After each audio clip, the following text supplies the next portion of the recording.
as you can clearly see below. And today I am here with a long-awaited video that I've been waiting for myself to film, because I definitely wanted to get on here and just share with you guys, you know. So you guys, this is what my hair is currently looking like. I have been natural again for the second time, because I did my first big chop back in the beginning of 2016, either the end of 2015 or the beginning of 2016. Basically, I did my first big chop ever. I kept my hair natural for about 2 years, and then I got tired of it, and I was just like, okay, I'm about to do the creamy crack. I did the creamy crack. I found out it was whack. But yeah, you guys, I went back to the creamy crack, and I found out that it was whack. So then, you know what I did? Boop.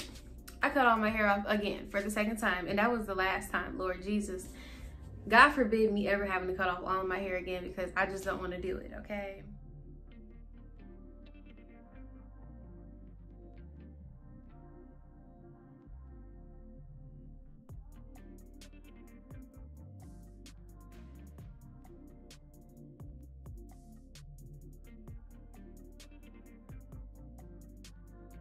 I mean, it's a cool journey, but you know, it just takes a lot sometimes. It just does. It takes a lot. I wanted to get on here and just share some tips about how I grew my hair back within nearly 2 years. I'm approaching my 2nd year natural of my journey, you guys, and it's been a journey.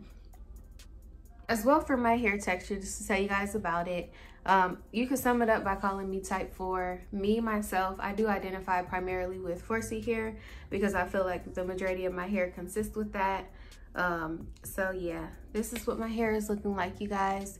It is partly stretched out at this time. It is definitely dry and needing some TLC. It's not at its most shrunken state, but it definitely is shrunken down. So this is what I'm looking like. As well, on my head, I do have a few 4A curls right here at the nape of my neck that are just like mad loose for I don't know what, but I never put heat on my hair, so I don't get it, but that's the way it is. And then I also do have some 4B strands at the nape of my neck as well. But other than that, I do identify primarily with 4C hair, but if you want to make it simple, just say type 4, you know, because I mean, you know, like, I ain't got time to be like, to each his own. Okay, so how I grew my hair back. I made me a little list. I wanted to keep it concise. Number 1 is finding products that work for you. Like, you have to find products that work best for you. It's always great to take suggestions and, you know, like to look into things, see what's new, see what's hip, you know, and see what people have to say about it. But, you know, their word is never king, because it's solely at the end of the day based off of how the product works for you. So you may lose some money, it may be some trial and error, but it's just something that comes with it. You got to do it. You know, you got to do that research within yourself and on your hair, you know, just making sure that it cleans your hair well and moisturizes your hair well. Does it leave a film on your head? Does it not sit well with the chemistry of your scalp? Does it make it flake up? Does it actually soften your hair? Does it just sit on your hair? Does it actually help to lock in the moisture of your hair? Certain questions that you have to ask yourself when using products. And if it doesn't work, I mean, you know, there's really no miracle product that I think will work for everyone and that will, you know, make everyone's hair grow. It's really just based off of what works for you. So you do have to play with that.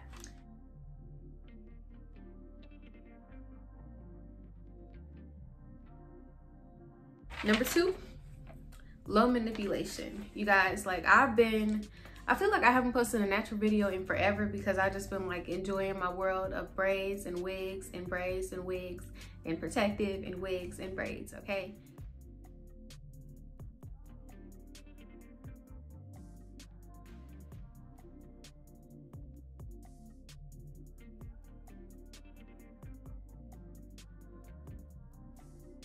But low manipulation styles definitely, I feel like, are key in giving your hair the time and space to grow. Because for one, if you're wearing a wig and you're wearing braids, your fake hair is really taking the impacts of everything that's going on within the elements, you know, because it's kind of just tucked away in its own little safe zone. Now, this doesn't mean that you always need to, you know, suffocate your hair and like, this is like, you know, you just have to do it. But I do feel like it is beneficial and helpful in the process of growing your hair back, because you don't have that regular wear and tear and tug and pull, because shoot, your hair is just really just, you know, just chilling, you know, up in its own little space. With low manipulation, on the days that you do wear your natural hair, you don't want to have excessive brushing to your hair.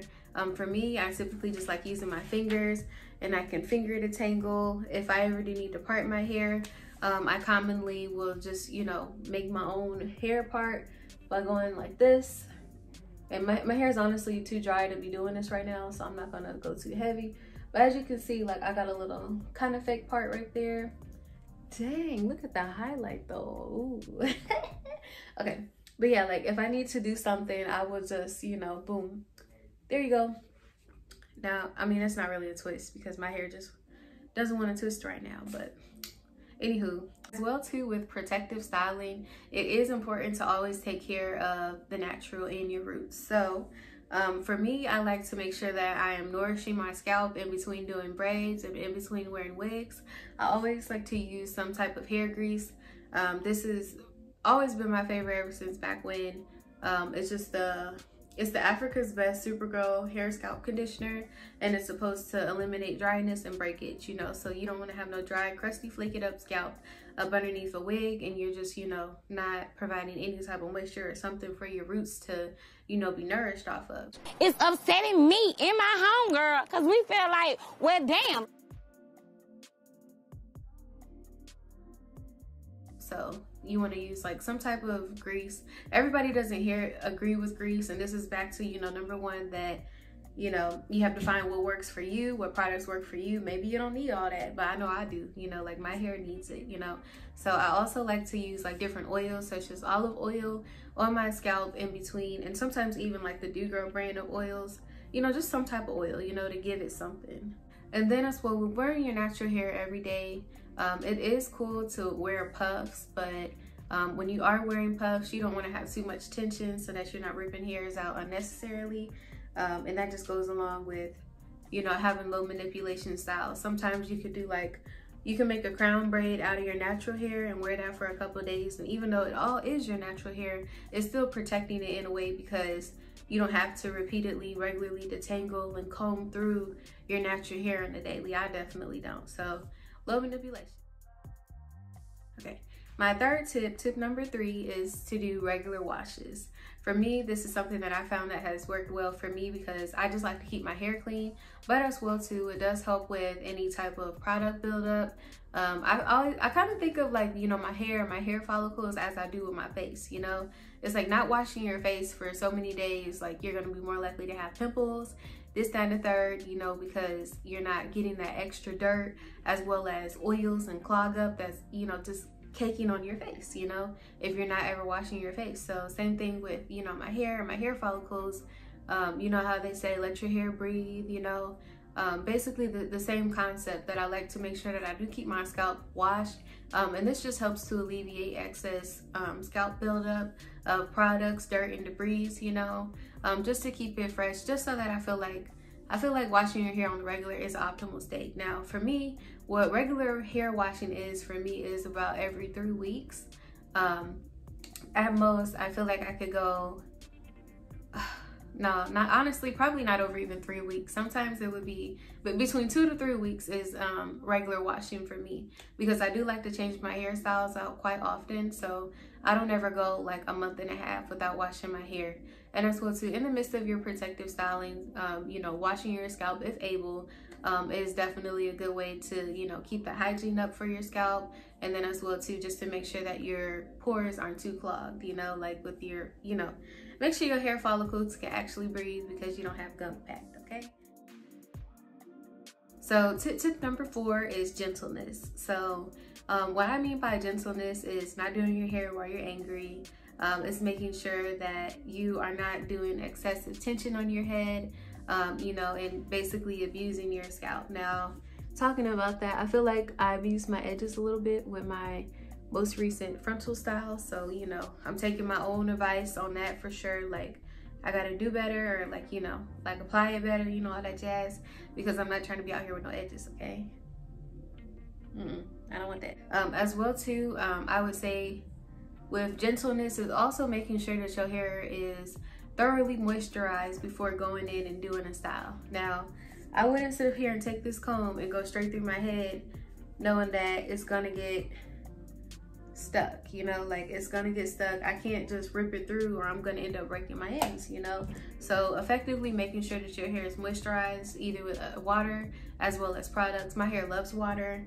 I always like to braid my hair when it's a little damp, you know, it's just easier to get through it, you know. So yes, gentleness all around, okay? When I do go to sleep, I do like to wear a bonnet. If I don't do anything else, because I don't braid my hair into like big dookie braids every night. I don't twist it every night. Sometimes, like if I'm tired and I'm just wearing my hair like natural like this, I literally just throw in a bonnet. But all I'm doing is like, you know, creating an extra job for myself, yes, when it is time to really wash and detangle my hair, because it, you know, it can get matted up, you know. But yeah, just making sure that you wear something on your head at night. The other day I was out of town and I forgot my bonnet. I put a t-shirt on my head, okay? It's also nice too for your skin as well, because I do often find that sometimes the oils that I could put on my hair, they're very beneficial for my hair, but not for my skin, okay? So it's just a nice way to keep those apart from one another. Without further ado, this is the end of my video. I'm pretty sure there's 1,000 more tips out there, but these are really just the basics, you know. It's not nothing like, not nothing substantial in order to, you know, grow my natural hair back. It's really just, you know, being patient with my hair, allowing my hair to do what it wants to do sometimes, you know, and then just protecting it and making sure that you keep it clean and giving it something to nourish.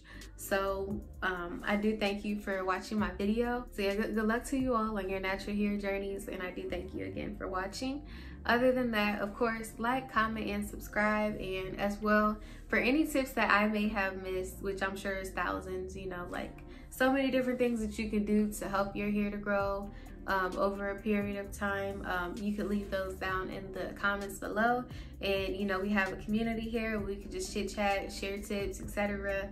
So thank you for watching, and I hope that you have a great day, and I love you guys, and subscribe. Bye.